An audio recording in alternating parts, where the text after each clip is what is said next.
Setelah misi kemarin kehilangan jari telunjuknya, kini Thomas dipecat dan menjadi seorang pemburu. Namun meski sudah kehilangan jarinya, Thomas masih tetap handal dalam segi menembak. Hal itu dibuktikan oleh dirinya ketika berhasil menjuarai lomba menembak beberapa pekan yang lalu. Dan kini dia menjadi seorang guru untuk melatih beberapa anggota tentara untuk menjadi penembak jitu.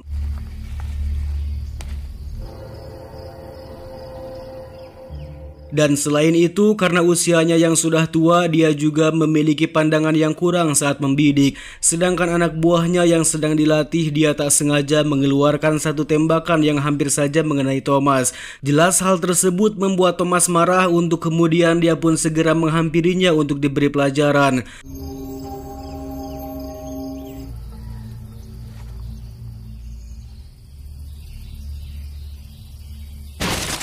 Jesus! Do I look like a fucking deer to you, asswipe?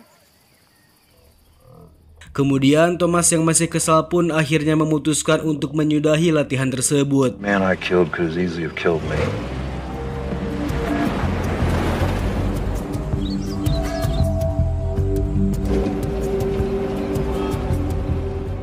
Saat dalam perjalanan terlihat Thomas sudah diikuti oleh mobil sedan yang berada di belakangnya. Dan rupanya mereka ini merupakan seorang agen militer yang bernama Colonel McKenna dan satu lagi bernama James Eccles. Kedatangan mereka ke sana adalah untuk merekrut Thomas sebagai penembak jitu dari mereka. Dikarenakan mereka berdua sedang kekurangan penembak jitu yang sangat handal. No, we need a sniper, a good one. Military intelligence. Pada awalnya Thomas menolak ajakan tersebut lantaran dulu dia pernah dipecat oleh mereka karena alasan medis. Mendengar jawaban itu, James terus memujuknya dan menceritakan tentang misi apa yang mereka jalankan. Setelah mereka berbincang, akhirnya dia pun meminta kepada Thomas untuk membunuh seorang jenderal Serbia yang bertanggung jawab atas serangan pembantaian kaum muslim. James memandang bahwa ini merupakan misi bunuh diri, namun dia juga berjanji akan memberikan apapun yang Thomas butuhkan. Mendengar tawaran tersebut, dia pun menyetujui misinya, namun dengan satu syarat: jika Thomas mati saat menjalankan misi, maka dia ingin mati sebagai marinir. Selain itu, dia juga meminta agar mereka berdua memberikan kembali pangkatnya yang sudah copot. Dan terakhir, dia meminta agar diberikan seorang pengamat yang sangat cerdas dan bisa diandalkan. Our intelligence has tracked some resistance mobilizing what NATO calls decided to remove the general from the equation. No, the record's 1 point. But separatists single out, that'll help you. You have to assume that you don't. And whenever I do die, I want it this deep into hostile territory. Got to be a two-man operation. Scene beralih ke tempat kedutaan Amerika di mana sang kolonel memberikan seorang pengamat yang diminta oleh Thomas. Dan orang tersebut bernama Cole yang merupakan mantan penembak jitu angkatan darat sekaligus seorang tahanan di dalam penjara. Dan dia kini sedang menunggu hukuman mati akibat kasus pembunuhan yang telah dia lakukan. Freedom. Di situ Cole diperintahkan oleh sang kolonel untuk menjadi pengamat sekaligus mendampingi Thomas saat menjalankan misi. Dan untuk menguji seberapa hebatnya dia, Thomas pun meminta untuk berbicara empat mata secara langsung. Di situ Thomas langsung memberikan beberapa pertanyaan terkait tembak-menembak. Dan dengan pengalaman yang dimilikinya, di sana Cole berhasil menjawab semua pertanyaan Thomas secara jelas. Sniper? Former Delta man, 8541 out of Quantico. 5 feet 10 inches.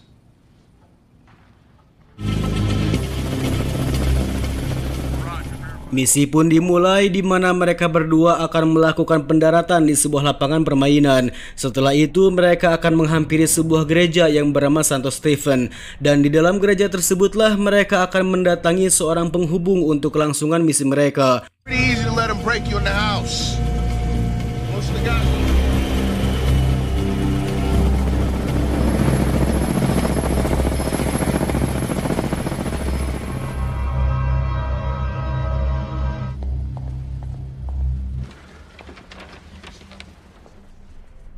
Dan setelah mereka cukup lama menunggu, akhirnya informan mereka pun tiba yang bernama Sofia.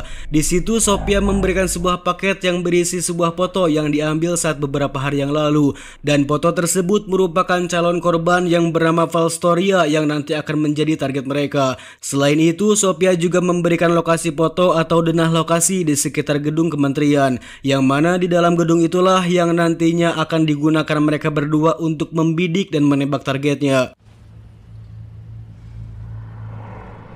Kemudian mereka bertiga kini mulai bergegas pergi ke gedung tersebut. Di situ juga Sophia mengatakan bahwa si target akan tiba di gedung tersebut pada pagi harinya. In this part of the city are very narrow and old. Setelah mereka sampai di situ, Sophia memberikan sebuah sniper kepada mereka untuk misinya nanti. Okay. Shadow and me. No sightseeing. Understood? Roger that. Singkat cerita, kini mereka berdua mulai bersiap untuk membunuh targetnya. Di sana mereka terlihat sedang menunggu si target yang akan datang pada pukul 7.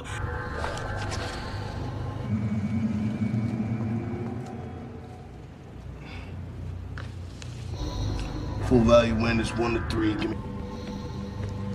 Dan saat Thomas akan menembak, tiba-tiba matanya kambuh lagi menjadi buram. Namun meski begitu, Thomas justru dapat menembak dengan tepat mengenai jantungnya. Diversion set. Center chest. Wind.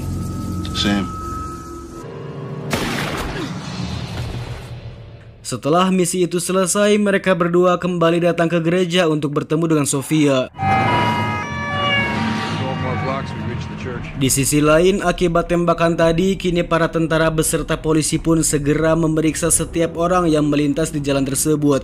Namun saat mereka sampai di depan gereja, di sana sudah ada banyak sekali polisi yang memeriksa tempat itu. Dan akhirnya mereka berdua merubah rencana tersebut dengan menaiki sebuah bus untuk pergi dari sana. Namun di tengah perjalanan ada seorang prajurit yang sempat mencurigai mereka, di mana dia langsung memeriksa kartu identitas mereka saat itu. Di waktu yang sama, mereka yang merasa penyamarannya sudah terbongkar, dia pun langsung menghabisi orang tersebut dan mengambil alih busnya.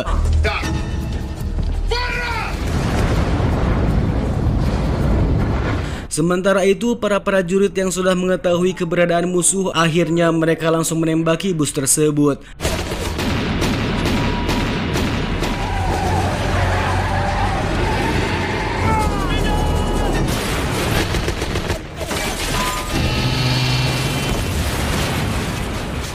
Dan saat mereka sedang berlari, sialnya di sana Cole malah menyerahkan diri kepada polisi. Scene beralih ke kantor CIA yang sedang memeriksa keberadaan Cole dan Thomas. Ternyata dari sini James sudah mengetahui bahwa Cole ditangkap sedangkan Thomas berhasil lolos dari kejaran polisi. Doesn't really matter. I'm still on track. Di sisi lain, Cole yang sudah ditangkap kini dia dibawa oleh para prajurit ke sebuah ruangan penjara bawah tanah, di mana mereka akan menginterogasinya tentang apa maksud dan tujuan dia membunuh sang jenderal. Dan meski mendapat ancaman, dia tetap saja tidak memberikan jawaban atas keberadaan Thomas. Think. Being in here. No one takes a shot like that alone. American. British. Scene beralih kepada Thomas yang mengatakan kepada Sophia bahwa Cole kini sudah ditangkap oleh pihak kepolisian dan dia berencana untuk membebaskan Cole dengan meminta bantuan kepadanya. Place where Astoria's men imprisoned there. Of course not.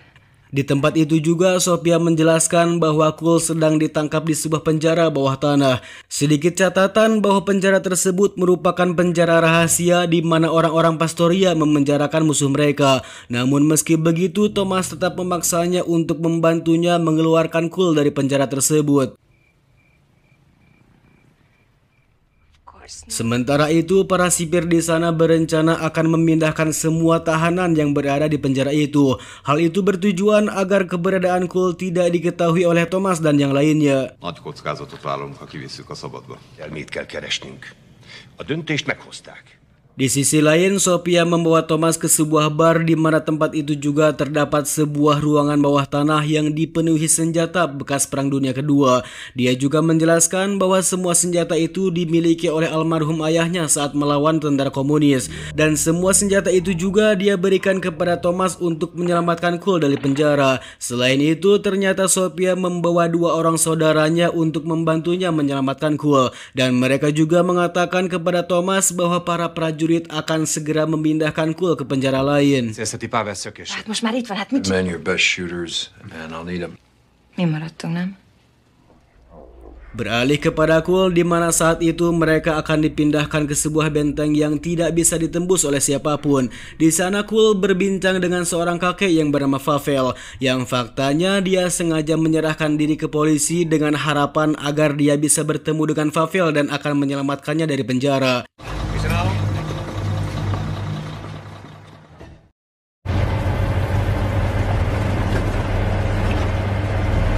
Saat dalam perjalanan, ternyata Thomas, Sofia, dan kedua saudaranya kini sudah menunggu kedatangan mereka. Di situ Sofia berpura-pura kepada mereka bahwa mobilnya sedang mogok dan meminta bantuan kepada mereka. Namun di sisi lain, Thomas sudah bersiap di atas bukit dan membidik semua prajurit yang ada di sana. Sehingga ketika Sofia memberikan instruksi, tiba-tiba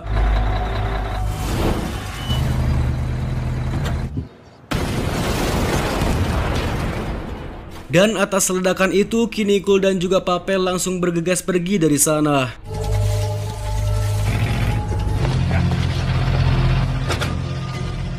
Singkat cerita, setelah mereka berhasil melarikan diri, di situ Thomas bertanya kepada Cole tentang siapa yang dia bawa. Dia menjawab bahwa Pavel merupakan bagian dari misi yang sedang dia jalankan, di mana Cole diperintahkan untuk membawanya dari penjara tanpa sepengetahuan dari Thomas. Your reasons, my friend. I'm grateful. My mission? Get captured?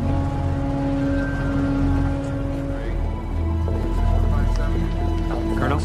3 hours. Yes, sir. Setelah mereka tiba di tempat penjemputan, di situ mereka tiba-tiba mendapat serangan dari musuh, sehingga salah satu di antara mereka kini harus tewas oleh para prajurit.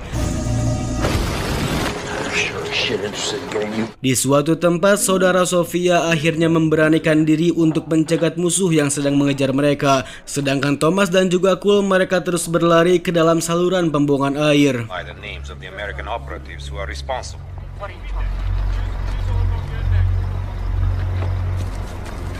Di sisi lain, kita diperlihatkan dengan seorang sniper yang rupanya mengikuti mereka. Shoot him and you're gonna let everybody know where we are. Sementara itu, Thomas meminta kepada Sofia agar segera pulang dan tidak melanjutkan perjalanannya bersama mereka.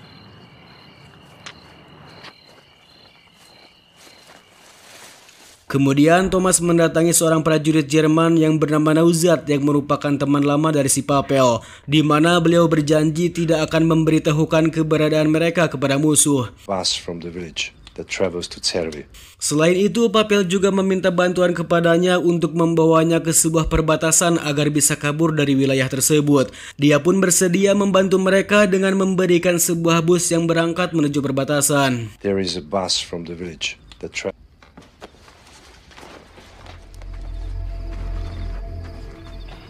You don't owe me shit. Just leave me the fuck alone. Remission of sin. And everybody walks away with the clay over and over and over again.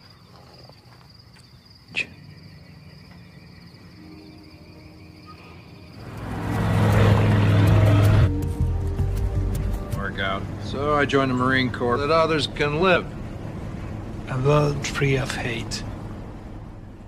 Dan saat akan sampai di situ sudah ada beberapa prajurit yang mencoba mencegah mereka. Sedangkan mereka yang menyadari hal itu akhirnya langsung turun dan melanjutkan perjalanannya menuju perbatasan.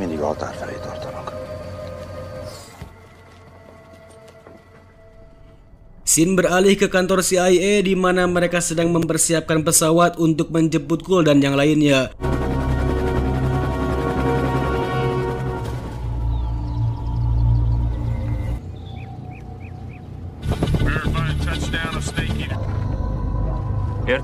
Ketika mereka sedang menunggu, tak disangka ada beberapa musuh yang langsung menyerang mereka.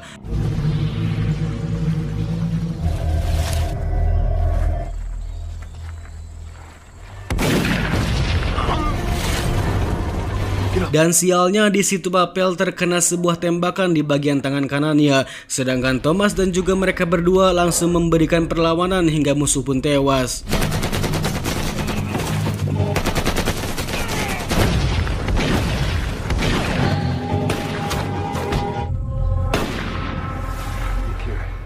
We got 30 minutes to our rendezvous. Are you to go with me? Setelah menghabisi musuh, ternyata di sisi lain ada seorang sniper yang sudah mengintai mereka dari tadi, yang mana dia sudah menyiapkan beberapa jebakan di bawah saluran pembuangan air, sehingga saat mereka masuk ke saluran tersebut, tiba-tiba When Hezbollah took out the Marine barracks in Beirut, kill them. Yeah, well, you look at this shipbuilding. I'm supposed to die on a Wednesday.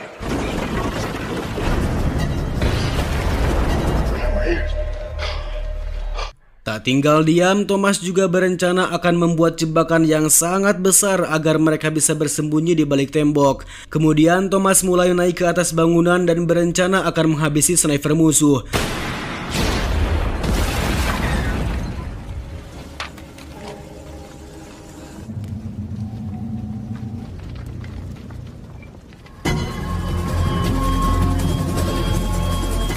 What did you mean you were going to die on a van?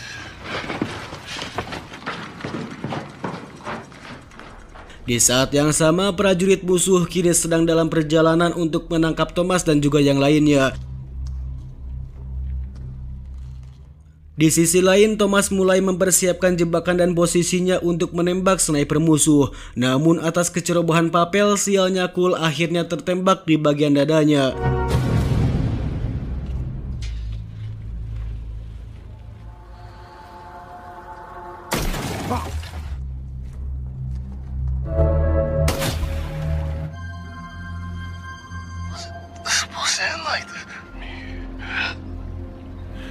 You came back for me.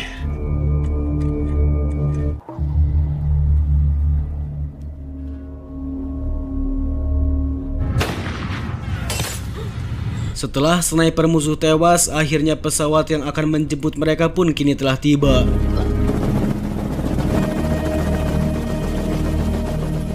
Namun sayang, karena Cole mendapat tembakan, akhirnya dia pun tewas di dalam pesawat. Tapi sebelum itu dia sempat mengatakan bahwa dia sangat bersyukur karena bisa mati dalam keadaan perang.